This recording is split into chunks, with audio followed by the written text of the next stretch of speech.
कहानी के सभी पात्र, घटनाएं और स्थान पूरी तरह काल्पनिक है। इनका किसी भी व्यक्ति या वास्तविक घटना से कोई संबंध नहीं है। मैं सृष्टि यह पूरी कहानी अपनी आवाज़ में रिकॉर्ड करती हूँ ताकि आप तक एक बेहतरीन मनोरंजन पहुँचा सकूँ। अगर आपको मेरी आवाज़ और कहानियाँ पसंद आती है तो कृपया हमारे चैनल को सब्सक्राइब जरूर करें और वीडियो को लाइक व शेयर करना ना भूलें। शादी एक मजबूरी थी, प्यार नहीं। भाग 5। अभी तक आपने पढ़ा। विक्रम देखो त्रिशा, ये बहुत खूबसूरत है और तुम पर बहुत अच्छा लग रहा है। सच में त्रिशा ने अपने गले को देखा। नेकलेस बहुत खूबसूरत थी। ऊपर से उसे विक्रम ने पसंद किया था त्रिशा के लिए, तो उसे पसंद तो आने ही थी। उसी समय विक्रम ने दूसरा हार लेकर आया, उससे भी त्रिशा को पहना देता है। इस बार फिर त्रिशा के शरीर में सिरन दौड़ गई। विक्रम का छूना उसे बेकाबू जो कर रहा था। ऊपर से उसकी आंखें अपने आप बंद हो जाती है। त्रिशा खुद को कैसे संभाल रही थी, खुद ही जान रही थी। दूसरी तरफ विक्रम को भी ये सब त्रिशा के लिए करना अच्छा लग रहा था। हालांकि उसने ऐसा किसी के लिए नहीं किया था, जबकि उसने विधि से प्यार करता था। फिर भी कभी भी उसके लिए ऐसा कुछ भी नहीं किया था। अब आगे त्रिशा मिरर के सामने बैठे विक्रम के चेहरे को ही निहार रही थी। उसके चेहरे की खुशी को साफ देख पा रही थी। कुछ और नेकलेस लाकर त्रिशा के सामने रख दिया। विक्रम, त्रिशा, तुम भी अपने पसंद का कुछ चूज करो ना। देखो, आज से पहले मैंने कभी भी किसी के लिए ये सब नहीं खरीदा है। आज पहली बार तुम्हारे लिए खरीद रहा हूँ, इसलिए तुम अपने पसंद का भी ख्याल रख लो। हो सकता है तुम्हें मेरी पसंद नापसंद आ रही हो। त्रिशा मुस्कुराकर, आपकी पसंद यूनिक है विक्रम जी, आपके जैसे भी पसंद नहीं कर पाऊंगी। मुझे आपसे के पसंद से ही सारी शॉपिंग करनी है। आप जिसे पसंद करेंगी वही मेरी पसंद है। विक्रम कुछ पल त्रिशा में ही खो गया था। उसे त्रिशा में अपने जीवन साथी नजर आ रही थी। फिर अचानक से उसने गले से लगा लिया। विक्रम, थैंक यू त्रिशा मेरी लाइफ में आने के लिए। और उसी वक्त त्रिशा से दूर हो गया, यह सोचकर कि पता नहीं त्रिशा उसके बारे में क्या सोचेगी। त्रिशा विक्रम के हाथ पकड़कर, विक्रम जी, आपको मुझसे दूर जाने की ज़रूरत नहीं है। हम दोनों एक होने वाले हैं, तो इतना पास तो चलता है। और आप जब चाहे तब मुझे हक कर सही सकते हैं। मुझे बुरा नहीं लगेगा। इनफैक्ट आप अपने दिल की बातें भी मुझसे शेयर कर सकते हैं। विक्रम भी त्रिशा को अपने दूसरे हाथ से पकड़कर, जरूर बताएंगे त्रिशा, लेकिन सही वक्त के साथ। इस तरह से बीच में बताऊंगा तो तुम्हें कुछ समझ नहीं आएगा। तुम सही वक्त का इंतज़ार करोगी ना त्रिशा? मैं हमेशा रेडी हूँ। आपको वक्त के हिसाब से बताना है तो मुझे भी कोई जल्दी नहीं है। मैं तो चाहती हूँ कि आप अपने दिल में कोई भी बोझ मत रखिए। आपको जहाँ लगे मुझे बताने को मुझे बता दीजिए।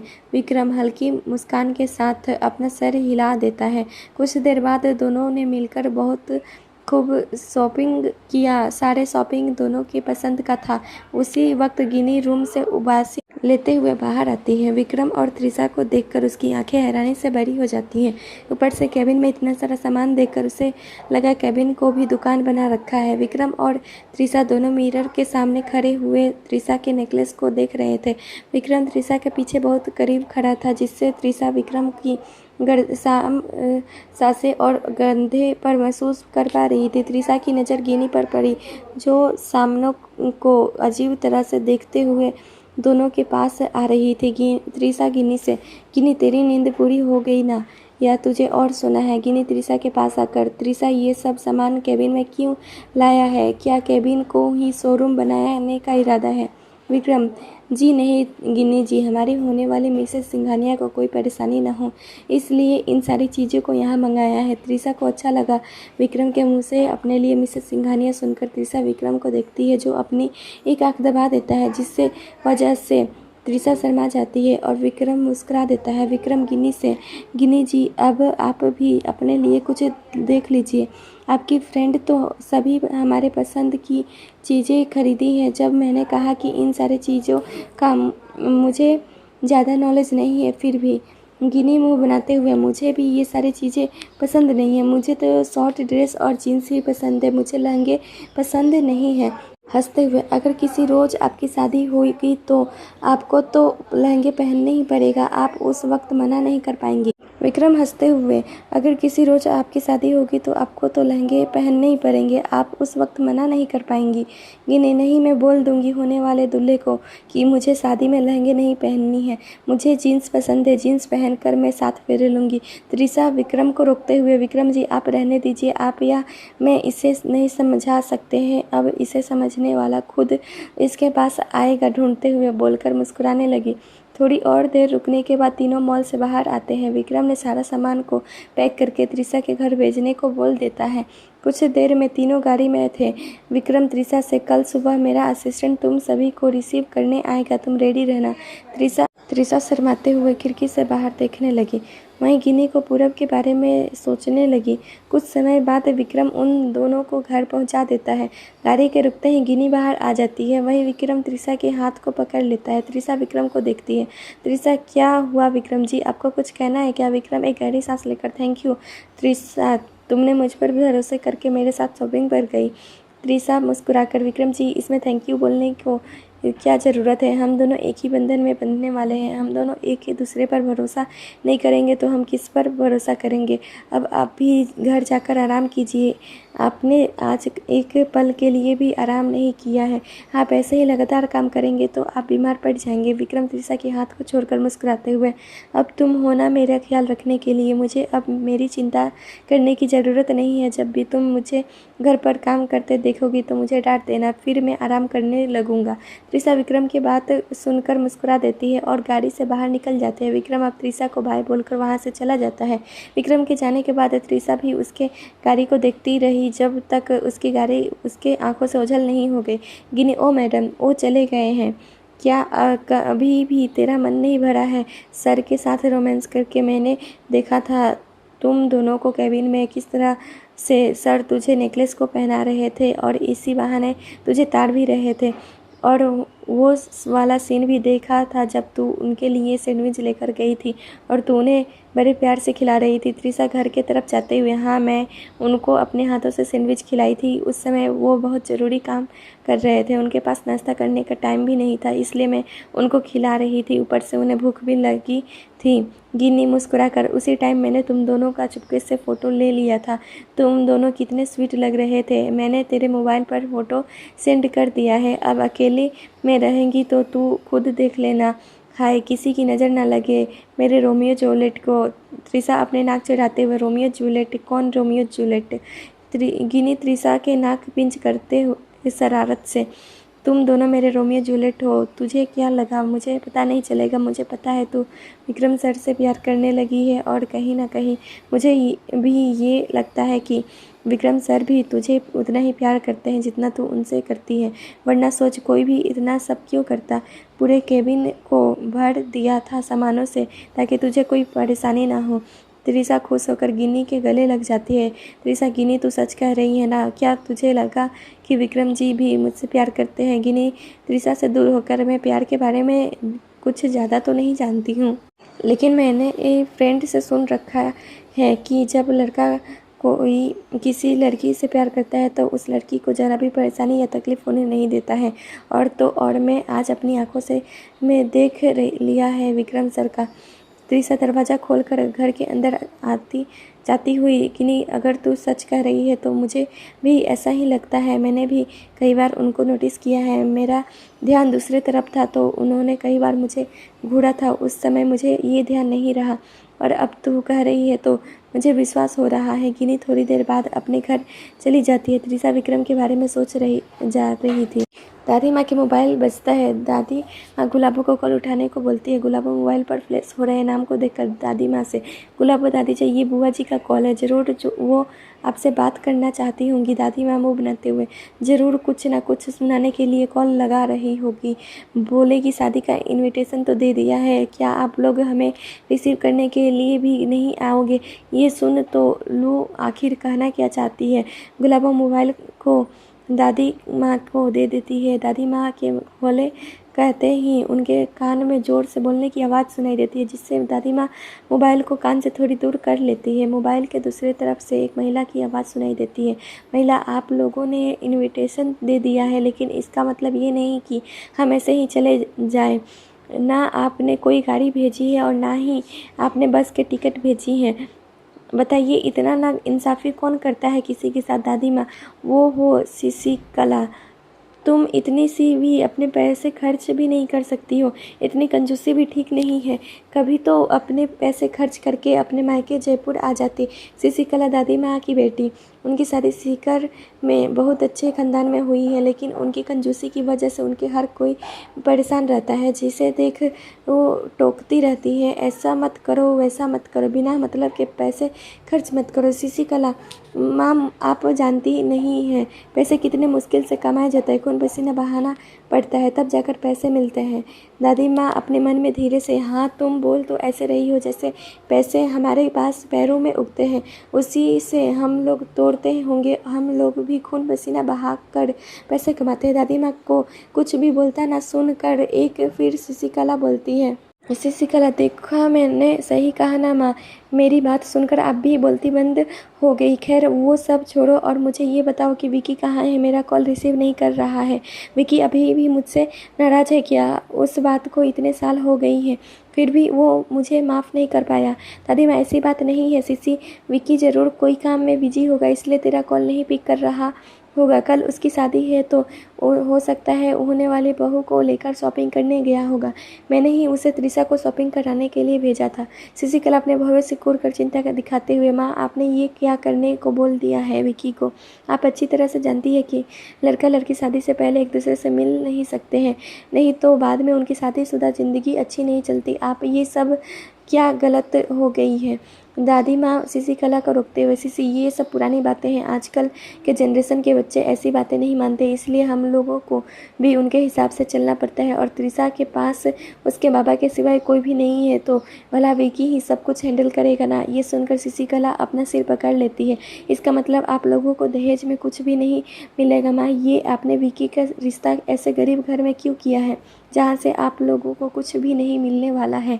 हमारी विकी इतना अच्छा लड़का है, देखो ने में भी किसी हीरो से कम नहीं लग। विकी के लिए तो बड़े बड़े घर से रिश्ता आता है और आपने उसके बारे में कुछ नहीं सोचा।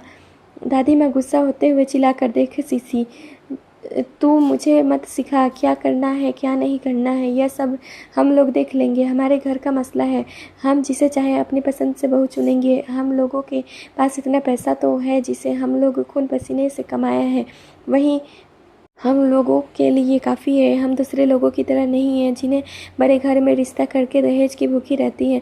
हमें अपने घर में लक्ष्मी जैसी बहू चाहिए, जिसके आने से घर परिवार में शांति रहे, उसके कदम से हमारे बिजनेस आगे बढ़े और मेरे विकी को बहुत अच्छे से सफल सके। मुझे त्रिशा बहुत पसंद है अपने विकी के लिए। अगर उन्होंने कुछ भी शादी में देते हैं तो मेरे विकी लेना भी नहीं चाहेगा। मेरा विकी इतना कमा लेता है जिससे ना उससे ज़रूरत पड़ती है। शशिकला अपने माँ के बात को सुनकर और कुछ भी कहना चाहती थी, लेकिन दादी माँ ने उसे आगे कुछ भी बोलने से ही नहीं दिया और सीधे और साफ शब्दों में इतना बोल दिया, दादी माँ मैं गाड़ी भिजवा दूंगी, रेडी रहना तुम सब लोग। इतना बोलकर दादी माँ कॉल कट कर देती है। गुलाबो देख सकती थी दादी माँ के गुस्से को, उसके पास आकर उन्हें पानी का गिलास पकड़ा देती है। दादी माँ एक ही घूंट में सारा पानी को पी लेती है। शाम का वक्त, कृष्णा गिनी को लेकर पास के ही मार्केट में आ गई हुई थी अपने लिए कुछ पर्सनल चीज़ लेने। गिनी त्रिशा के ऊपर झलाते हुए, तो सुबह मॉल गई थी तो ले नहीं सकती थी ना यार, मेरा फेवरेट हीरो का फिल्म देख रही थी लेकिन तुझे देखा नहीं गया। त्रिशा स्कूटी को साइड में पार्क कर, यार मॉल में मैं उस चीज़ को कैसे ले सकती थी? विक्रम जी हमारे साथ थे, उन्हें अजीब नहीं लगता? किन्हीं शरारती अंदाज में तो क्या होता?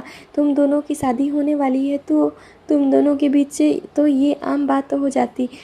आखिर जब तुम दोनों एक साथ, बीच में त्रिशा उसे रोकते हुए, बस मैं समझ गई, तू कब से इतना बेशरम हो गई गिन्नी, पहले तो ऐसी नहीं थी। दोनों एक साथ बातें करते हुए मार्केट के अंदर जाती है। गिन्नी मैं हमेशा ऐसे ही बेशरम रहती आई हूँ, बस तुझे मेरा बेशरम वाली साइड नहीं दिखाई थी, लेकिन अब तुझे दिखा रही हूँ ताकि मुझसे तू कुछ सीख जा।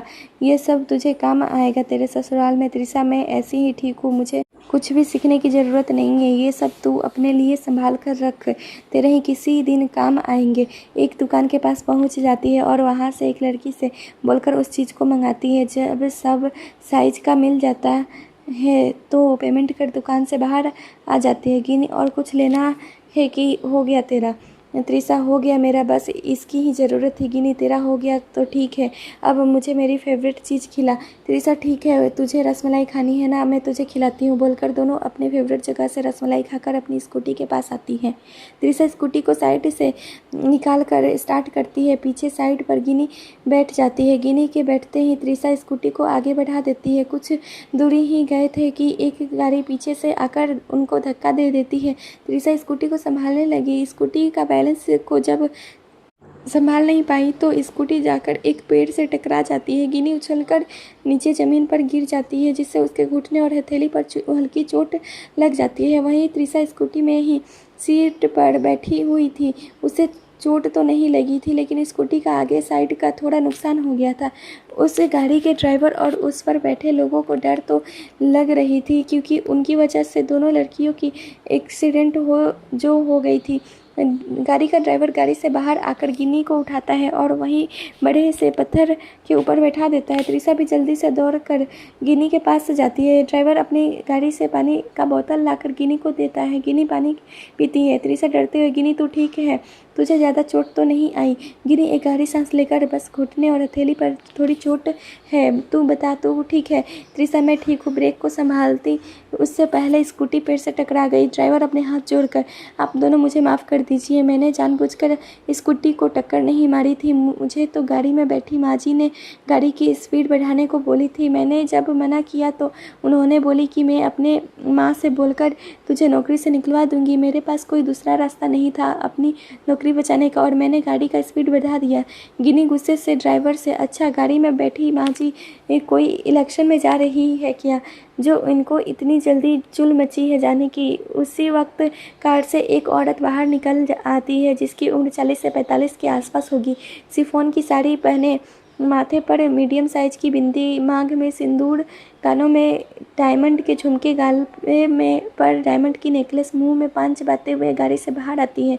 औरत अपने ड्राइवर से, क्या हुआ रे नरेश, जो यहाँ पर हमारी काफ़ी तारीफ हो रही थी, मैंने सुना, इसलिए मुझे गाड़ी से बाहर आना पड़ा। ड्राइवर डरते हुए, माँ जी हमारी गाड़ी से इन दोनों का एक्सीडेंट हो गई है, इन मैडम को चोट भी लगी है। तो इन्होंने गुस्से में इतना बोलकर ड्राइवर चुप हो गया। औरत ड्राइवर से, हाँ तो 500 अपने पॉकेट से निकाल कर दे दो, इतने पैसे में इनका इलाज हो जाएगा, और तुम गाड़ी स्टार्ट करो, हमें जल्दी से जल्द पहुंचना है। गिनी अपनी दांत पीसते हुए गुस्से से उस औरत को देखती है। गिनी, एक्सक्यूज मी, हम लोग भिखारी नहीं हैं, आप इंसानियत के नाते यहाँ आ गई है तो इतना तो पूछ लेती कि आप लोग ठीक तो है, आप लोगों को ज़्यादा चोट तो नहीं लगी है। लेकिन नहीं, आप आकर अपनी अमीरी दिखा गई। औरत गिनी को देखती है और अजीब तरह से मुंह बनाकर, औरत अच्छी खासी तो लग रही हो, मैं तुम जैसे लड़कों को अच्छी तरह से जानती हूँ, कुछ भी तो नहीं हुआ है तुम्हें, तुम लोग सिर्फ नाटक कर रही हो। उस औरत की बात सुनकर त्रिशा को भी गुस्सा आने लगी।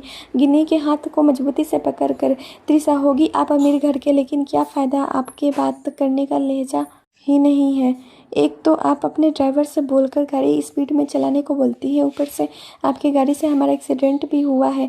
आप हम दोनों के हेल्प करने के बजाय 500 देकर रफा दफा करने को बोल रही हैं। स्कूटी की हालत तो देखिए, उसे भी ठीक करवाना है। त्रिशा की बात सुनकर उस औरत ने त्रिशा को घूरने लगी। शशिकला त्रिशा को घूरते हुए, आज तक किसी की भी इतनी हिम्मत नहीं हुई है कि शशिकला से इस तरह से बात करने की, और तुम जैसे बिद्दी सी लड़की मुझे सिखा रही हो कि बात करने का लहजा।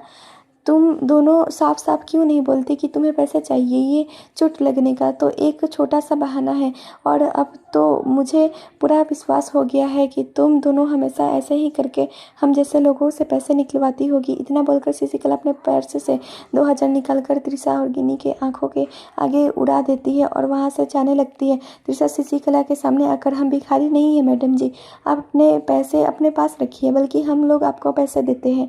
आप अपने दिमाग से घमंड थोड़ा कम कर लीजिए। मेरे कहने का मतलब है कि आप इन पैसों से अपना इलाज करा लीजिएगा, बोलकर अपने पर्स से 10,000 निकाल कर उनके हाथ में रख देती है और वहाँ से गिनी के पास आकर उसे संभालने लगती है। शशिकला अपने हाथ में रखे पैसे को देखती है। उसे समझ नहीं आ रहा था कि वो आगे क्या बोले। इतने में गाड़ी से एक और औरत निकल कर बाहर आती है। उस औरत की उम्र 22 से 23 साल के आसपास की होगी। उसने भी गाड़ी के अंदर से सब कुछ देख लिया था। मधु शशिकला की बहू। मधु अपनी सास के पास पहुँच कर, माँ जी आप कहाँ बातों में लग गई हैं, चलिए हमें देर हो रही है। इतना बोलकर इशारे से अपने दोनों हाथ को जोड़कर त्रिशा और गिनी से माफ़ी मांगने लगी। त्रिशा और गिनी दोनों मधु को इशारे से माफ़ी मांगते देखकर दोनों एक दूसरे को देखने लगी। गिनी त्रिशी से, लगता है ये औरत उस औरत के बहू है, उससे पता है कि गलती उन लोगों की है, इसलिए अपने सास के डर से छुपकर दोनों से माफ़ी मांग रही है। त्रिशा, मुझे भी ऐसा लगता है, लेकिन पता नहीं बेचारी अपनी सास को कैसे झेलती हो, देखने पर कितना खड़ूस लग रही है। मधु अपनी सास को लेकर गाड़ी में बैठ जाती है। शशिकला अभी तक उस पैसों को मुट्ठी में पकड़ रखी थी। उन दोनों के बैठते ही ड्राइवर गाड़ी स्टार्ट कर आगे बढ़ा देता है। शशिकला अपने मन में, इन लड़कियों से मैं एक ना एक दिन इस बेइज्जती का बदला जरूर लूंगी। आज इन दोनों लड़कियों ने शशिकला के गुरूर को ललकारा है। दुनिया इतनी बड़ी भी नहीं है, किसी न किसी मोड़ पर हम जरूर टकराएंगे। उसी समय मैं इन्हें इनकी औकात दिखाऊंगी। त्रिशा और गिनी दोनों स्कूटी को पास के गैरेज में छोड़कर ऑटो से घर चली जाती है। रास्ते में त्रिशा गिनी से पूछती है कि तू सच में ठीक है ना, कि हम हॉस्पिटल चले। गिनी, मैं ठीक हूँ यार, लेकिन उस औरत से मुझे बहुत चिढ़ हो रही है। उसे देखकर ऐसा लग रहा था जैसे उसे हम जैसे छोटे लोगों से उससे नफरत है। देखा नहीं कैसे ड्राइवर से बोल रहा था कि अपने पॉकेट से 500 रुपये निकाल कर दे दो। त्रिशा, छोड़ना वो सब, उसे हम बुरे सपने समझकर भूल जाएंगे, और वैसे भी हम उनके से कभी नहीं मिलने वाले हैं। पता नहीं वो कहाँ की है, हम उसे जानते नहीं हैं। गिनी, यह तूने उसे पैसे देकर बहुत अच्छा किया। वैसे तू हमेशा इतने सारे पैसे लेकर घूमती है क्या? त्रिशा मायूस होकर, नहीं, आज ही मैंने एटीएम से निकाली थी, शायद कल शादी में पैसों की ज़रूरत पड़ती तो उस टाइम एटीएम जाना अच्छा नहीं होता ना। गिनी, इस महीने की मेरा पेमेंट आने दे फिर मैं। बीच में त्रिशा बोल पड़ी। गिनी, ये तेरा मेरा कब से होने लगा? मेरा जो भी है वो तेरा भी है, और तेरा जो भी है मेरा भी है। आगे से मैं दोबारा कभी भी ऐसी बातें नहीं सुनूंगी। गिनी, त्रिशा की प्यारी बातें सुनकर उसकी आंखों में आंसू आ जाते हैं। त्रिशा गिनी को गले से लगा लेती है। गिनी चुप करते हुए, त्रिशु तू चल ही जाएगी, मुझे तेरी बहुत याद आएगी, तू मुझसे मिलने आएगी ना? त्रिशा, मुझे भी तेरी बहुत याद आएगी गिनी, मैं आऊँगी ना तुझसे मिलने, आंटी जी से भी मिलूँगी। दोनों कुछ देर में घर पहुँच जाते हैं। दूसरी तरफ सिंघानिया विला के घर के गेट के पास एक कार आकर रुकती है। शशिकला जल्दी से कार से निकल कर घर के अंदर जाती है। उनके पीछे पीछे उनके बहू और बेटे भी जाते हैं। उनके चलने के तरीके से पता चल पा रहा था कि वो कितने गुस्से में है। दादी माँ को पता चल चुकी थी कि उनकी बेटी शशिकला घर पहुँच गई है। अपने रूम से बाहर आकर लिविंग हॉल में बैठ जाती है। उसी समय शशिकला बड़बड़ाते हुए घर के अंदर जाती है और सोफे पर गुस्से में बैठ जाती है। दादी माँ जब अपनी बेटी की गुस्सैल शक्ल को देखती है तो उन्हें समझ आता है कि जरूर रास्ते में कुछ ना कुछ बात जरूर हुई है, और अपनी बेटी से पूछती हैं, दादी माँ शशि क्या बात है, आते साथ गुस्से में लग रही हो? शशिकला कुछ बोल पाती उसके पहले मधु और उसका पति अभिनव उनके पैर छू लेते हैं। दादी माँ मुस्कुराते हुए दोनों को आशीर्वाद देती है। मधु दादी माँ से, आप कैसी हैं नानी, आपकी तबीयत कैसी है? दादी माँ, मैं ठीक हूँ मधु बेटा, तुम दोनों भी ठीक हो ना? और तुम्हारी सास को क्या हुआ है? आते ही अपनी असली रूप दिखाने लगी शशिकला चिढ़ते हुए। इसलिए मुझे जयपुर आना पसंद नहीं है। यहाँ पर पैर रखते ही मुझे पता था कुछ ना कुछ ज़रूर होगा मेरे साथ। आज मुझे रास्ते में 2 लड़कियाँ मिली थी। उनका एटीट्यूड देख कर ऐसा लग रहा था जैसे वही दोनों ही जयपुर की राजकुमारी हो। जरा सा हमारे कार से उनकी स्कूटी को धक्का क्या लगा, शशिकला के सिर पर चढ़ने लगी। मैं भी कहाँ पीछे रहने वाली थी, मैंने भी उन दोनों को उनकी औकात दिखा दी। दादी माँ, ठीक है अब शांत हो जा और रूम में जा, तेरे रूम को अच्छे से साफ करा दिया है, जाकर थोड़ी देर आराम कर ले, फिर तेरा मूड सही हो जाएगा। शशिकला सोफे से उठकर अपने रूम की ओर चल देती है। उनके जाने के बाद मधु दादी माँ को सारी कहानी बता देती है। दादी माँ शशिकला बाबा की फिक्र करते हुए। पता नहीं साहसी इतनी जिद्दी और कठोर कैसे निकल गई। उसका स्वभाव हमारे घर के सभी बच्चों से अलग है। मैं उनकी माँ होकर भी उसे अच्छे से कभी समझ नहीं पाई। रात में विक्रम त्रिशा के पास कॉल करके उससे पूछता है कि तुम ठीक हो, खाना खाया तुमने और बाबा कैसे हैं, उनकी तबीयत कैसी है। त्रिशा भी उखड़े स्वर में बताती है कि वो ठीक है और खाना भी हो गया है, बाबा भी खाना खाकर आराम कर रहे हैं, उनकी तबीयत भी ठीक है। विक्रम, ये तुम्हारे आवाज़ क्यों उखड़े उखड़े सा लग रहा है, तुम्हारा मूड ठीक नहीं है क्या? त्रिशा, हाँ, आज किसी औरत से थोड़ी बहस हो गई थी शाम को जब मैं और गिनी मार्केट से आ रहे थे तब, और उसे सारी बातें बता देती है। आप ही बताइए विक्रम जी, इसमें हम लोगों की कहाँ पर गलती नज़र आई है? विक्रम, तुम लोग सही हो, उस औरत को शर्म आनी चाहिए जो अपने अमीरी का रौब दिखा रही थी। मुझे भी ऐसी औरतें पसंद नहीं है। और तुम्हें पता है आज ही मेरी बुआ जी आई हुई हैं सीकर से, उनका मूड आते साथ खराब हो गई है। वैसे उनका मूड हमेशा खराब ही रहता है, फिर भी उनकी वजह से दूसरे को परेशानी होती है, उनका क्या? खैर जाने दो, जब तुम घर पर आओगी तो तुम्हें उनका नेचर अच्छी तरह समझ आ जाएगा। अब तुम आराम करो, कल मिलते हैं। और फिर मजाक करते हुए, वैसे तुमने मेरा नाम का मेहंदी लगा चुकी हो कि नहीं? त्रिशा शर्माते हुए, हाँ, जब हम लोग मार्केट से घर आए उसी टाइम मेहंदी लगाई थी। गिनी ने अपने तरफ से मेहंदी वाले को बुलाई थी। और आपको पता है विक्रम जी, गिनी ने आज से पहले कभी भी खाना नहीं बनाई थी, या यह कह भी सकते हैं कि उसने किचन में कभी भी कदम नहीं रखी थी। आज उसी ने इंटरनेट से वीडियो देखकर सारा खाना बनाई थी। खाना उतना टेस्ट नहीं था, लेकिन देख उसकी इतनी मेहनत से बनाई थी तो भला हम क्यों नहीं खाते। और ये देखकर गिनी आज बहुत खुश थी कि उसने छोटी सी कोशिश की तो थी खाना बनाने की। विक्रम, तुम जैसा दोस्त किसी के पास हो तो भला कोई भी ठीक किसी भी काम में असफल कैसे हो सकता है? तुम हो ना सब कुछ ठीक करने के लिए। अब तुम मेरी भी दोस्त बन गई हो तो मैं अपनी भी बात कर रहा हूँ, तू समझ रही हो ना त्रिशा, मैं भी बहुत लकी हूँ जिसे आप जैसे दोस्त मिला है। विक्रम, अब तुम सो जाओ, सुबह मिलते हैं। मैं नहीं चाहता कि मेरी होने वाली दुल्हन के आँखों के नीचे डार्क सर्कल हो। इतना बोलकर मुस्कुराने लगा। त्रिशा भी मुस्कुराकर विक्रम को गुड नाइट बोलती है। दोनों कॉल कट करके एक दूसरे के ख्यालों में सो जाते हैं। सुबह का वक्त सिंघानिया विला में आज सुबह से ही बहुत चहल पहल थी। घर के अंदर के साथ साथ बाहर गार्डन में भी डेकोरेट हो रही थी। आज घर का बड़ा बेटा का पहली शादी थी जो विक्रम के पापा अपने इंट्रक्शन में सारा काम हो रहा था। उन्होंने आगे आकर अपने आप को साबित करना चाहते थे कि वो अब पूरी तरह से बदल चुके हैं। अपने बच्चों के साथ साथ अब अपने पूरी फैमिली से बहुत प्यार करते थे।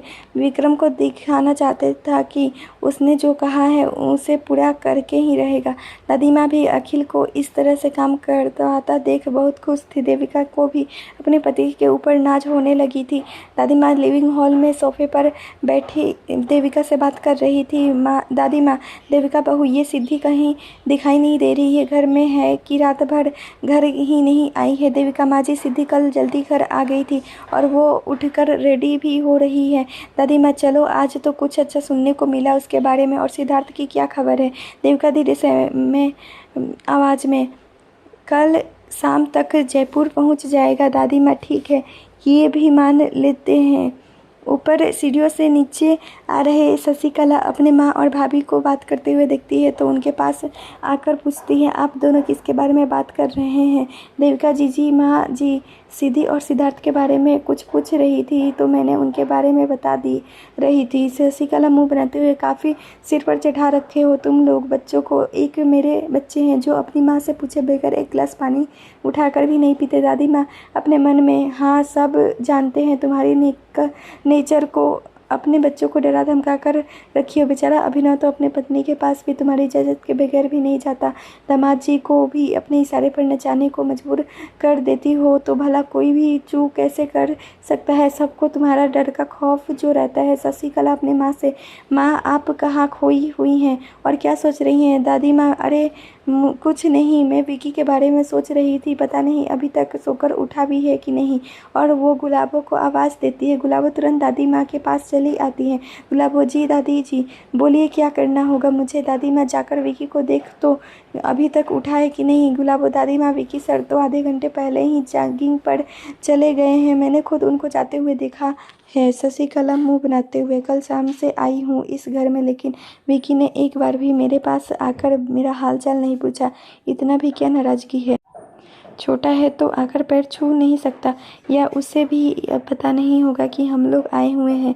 दादी माँ विकी को पता है कि तुम लोग आए हुए हो, उसे ही देरी हो गई थी कल रात को घर आने में। मुझसे तेरे बारे में पूछ भी रहा था तो मैंने बोला कि तुम अभी रेस्ट कर रही हो तो इसलिए तुम्हें डिस्टर्ब करना नहीं सही समझा। तुम तो खामखा उसके बारे में कुछ भी सोच लेती हो शशिकला। मुझे क्या पता था कि विकी मुझसे मिलने के लिए मेरे पास आने वाला था? मैं तो यही सोचूंगी ना कि वो मुझसे अभी भी नाराज़ है। देविका, आजकल विकी को घर आने में हमेशा देर हो जाती है। ऑफिस का सारा काम वही जो संभालता है, ऊपर से मॉल भी, तो थकान तो होगी ना। अब उसकी शादी हो जाएगी तो अपने पत्नी के प्रति जिम्मेदारी हो रहेगी तो घर टाइम पर आ जाएगा। शशिकला की बहू वहाँ पर आकर, नानी माँ जी, मम्मी जी, नाश्ता रेडी है, अगर आप कहे तो मैं नाश्ता डाइनिंग टेबल पर लगा देती हूँ। दादी माँ, ठीक है लगा दो, विकी रूम में ही है, नाश्ता करता है, उसके लिए थोड़ा देर बाद रूम में नाश्ता भिजवा देना। उसी समय विक्रम बाहर से जॉगिंग करके आता है और सभी को लिविंग रूम में बैठा देखकर अपनी बुआ के पास जाकर उनके पैर छू लेता है। शशिकला विक्रम को आशीर्वाद देते हुए, खूब तरक्की करो बेटा। शशिकला, मेरा भतीजा कितना दुबला हो गया है काम करते करते, बेटा अपनी सेहत का भी ध्यान रखा करो। विक्रम नॉर्मल आवाज़ में, मैं ठीक हूँ बुआ जी, बस काम की वजह से ज़्यादा टाइम नहीं मिलता है अपने सेहत के बारे में सोचने के लिए। दादी माँ, विकी तू जाकर फ्रेश हो जा, फिर कुछ घंटे बाद रेडी होकर हमें मंदिर के लिए निकलना है। तू पूरब को बोल दिया है ना कि त्रिशा और उसके बाबा को रिसीव करने के लिए, और उसकी फ्रेंड क्या बोलते हैं गिनी, उसकी मम्मी को भी रिसीव करने के लिए बोल देना।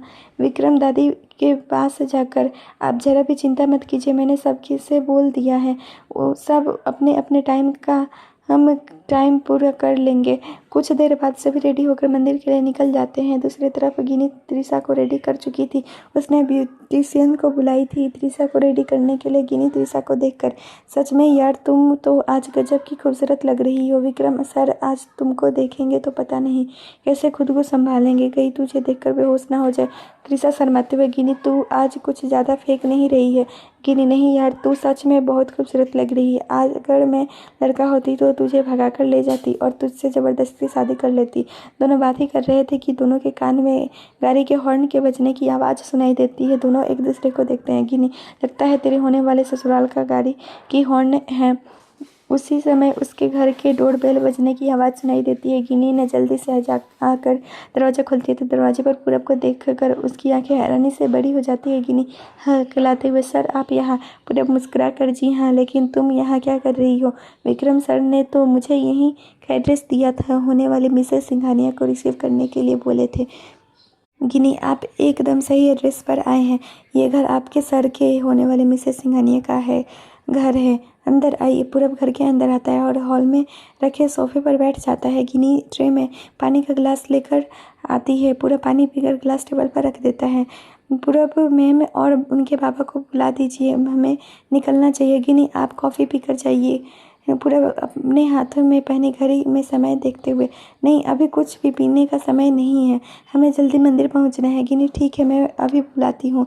गिनी त्रिशा के पास से जाकर उसके पूरब के बारे में बताती है। त्रिशा, ठीक है मैं रेडी हूँ और मैंने बाबा को भी रेडी कर दिया है। कुछ मिनट बाद पूरब त्रिशा के बाबा को सहारा देकर गाड़ी में बिठाता है। विक्रम ने पूरब को बड़े गाड़ी को लेकर आने को बोला था ताकि सभी को अच्छे से बैठने का जगह मिल जाए। त्रिशा, गिनी और उसकी मम्मी तीनों भी गाड़ी में बैठ जाती हैं। त्रिशा एक आखिरी बार अपने घर को निहार कर देखती है। बचपन से ही वो इस घर पर रहती आई थी।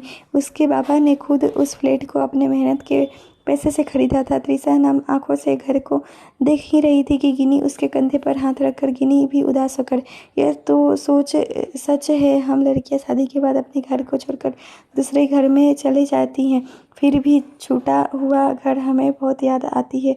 तुम फिक्र मत करो त्रिशा, यह घर तुम्हारे ही है और अंकल की भी तुम चिंता मत करना। मम्मी और मैं हम दोनों अंकल का बहुत अच्छे से ख्याल रखेंगे। अब चले, नहीं तो शादी का मुहूर्त निकल जाएगी। त्रिशा, अपनी आंखें साफ कर।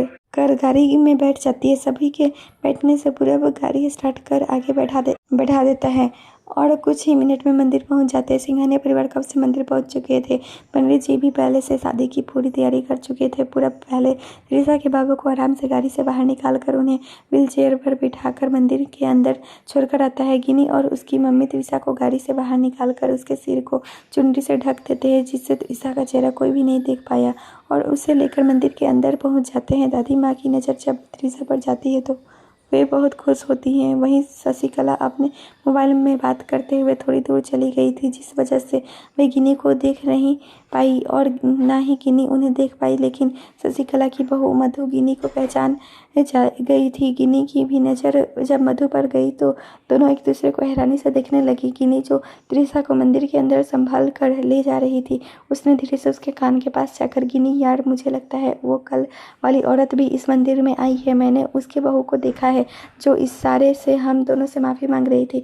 त्रिशा हैरानी से गिनी को देखने लगी। हालांकि उसने घूंघट लिया था, फिर भी त्रिशा भी धीरे से, ये तू क्या बोल रही है गिनी? आज के लिए दिन तू उस औरत के नाम मत ले। गिनी धीरे से, मैं सच कह रही हूँ, उसकी बहू को मैंने देखा है। तीनों मंदिर के अंदर पहुँच जाते हैं जहाँ पर शादी होने थी। पंडित जी विक्रम को पहले से ही मंडप पे बैठा कर कुछ रस्में कर रहे थे। जब त्रिशा वहां पहुंच गई तो उसे विक्रम के बगल में बैठने का इशारा करते हैं। गिनी त्रिशा को विक्रम के बगल में बैठा देती है। पंडित जी मंत्र पढ़ना स्टार्ट करते हैं। उसी समय शशिकला भी वहां पहुंच जाती है। गिनी की नज़र जब शशिकला पर गई तो दोनों एक दूसरे को घूरने लगे। शशिकला अपने मन में, ये तो कल वाली लड़की है, यहाँ क्या कर रही है? गिनी भी वहीं सोचने लगी, ये औरत यहाँ क्या कर रही है? कहीं ये सिंघानिया परिवार के मेहमान तो नहीं है। पंडित जी वर वधु के गठबंधन के लिए वर के बहन को बुलाते हैं। सीधी आकर विक्रम और त्रिशा की गठबंधन करती है। पंडित जी आगे मंत्र पढ़ते हैं। जब कन्यादान का वक्त आया तो पूरब ने त्रिशा के बाबा को लेकर आया और उन्होंने त्रिशा का कन्यादान किया। पंडित जी अब दोनों को साथ फेरे लेने को बोलते हैं। विक्रम और त्रिशा दोनों अग्नि को साक्षी मानकर एक दूसरे से वादा करते हैं हुए साथ फेरे लेते हैं और उसके बाद वर को वधु के मांग में सिंदूर लगाने के साथ साथ मंगलसूत्र भी पहनाने को बोलते हैं। गिनी त्रिशा के सर के चुनरी को हल्का से हटा देती है। विक्रम को सिंदूर लेकर त्रिशा के मांग भर देता है। उसके बाद मंगलसूत्र पहना देता है। पंडित जी अब शादी संपन्न हुआ, आप दोनों बड़ों का आशीर्वाद ले लीजिए। विक्रम और त्रिशा सबसे पहले दादी माँ के पैर छूते हैं, उसके बाद देविका जी और अखिल की। विक्रम ने आज पहली बार देविका के पैर छुए थे। विक्रम त्रिशा को लेकर अपने बुआ सा के पास जाता है और दोनों उनके पैर छू लेते हैं। शशिकला जी दोनों को आशीर्वाद देती हैं। शशिकला जी पंडित जी से, पंडित जी अब हम लोग दुल्हन के मुँह देख सकते हैं ना? पंडित जी हाँ हाँ, क्यों नहीं।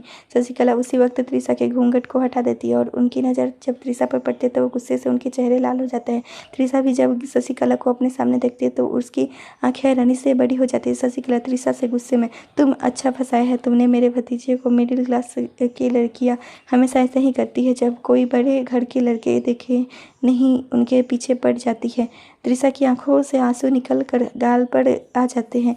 उसने कभी नहीं सोचा, ऐसा नहीं था कि कोई उसके ऐसे बेइज्जती कर सकती है। शशिकला की बात सुनकर वहाँ पर हर कोई हैरान थे।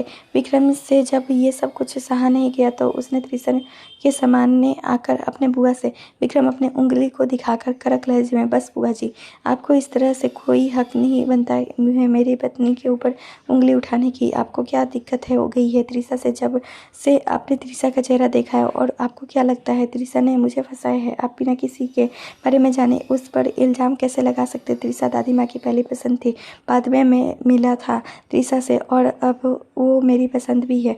त्रिशा हमारे घर के सभी को पसंद है। आप जब भी अपने मायके आती है कुछ ना कुछ आपके दिमाग में चलती रहती है।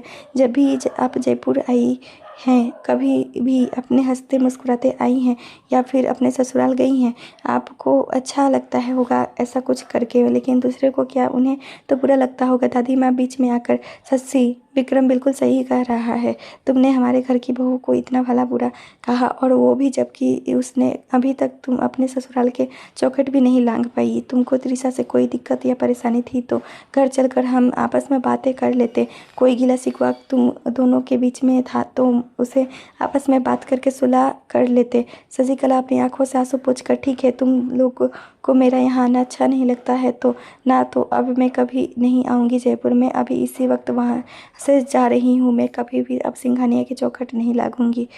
आज तुम लोगों ने मुझे इतना कुछ जो सुना दिया है, अपने बेटे और बहू की आवाज़ देती है। अभिनव, मधु, तुम दोनों भी चलो यहाँ से, आज से हम लोगों का जयपुर में से कोई रिश्ता नहीं है, बोलकर वहाँ से बाहर चली गई। देविका जब शशिकला को रोकने बाहर जाने लगी तो दादी माँ ने उसके हाथ पकड़ लिए। दादी माँ, देविका बहू जाने तो शशि को, वो अभी बहुत गुस्से में है, उसका गुस्सा शांत होगा तो वो देखना खुद लौट कर आएगी। देविका, लेकिन माँ जी अभी तो रोक लेते हैं ना।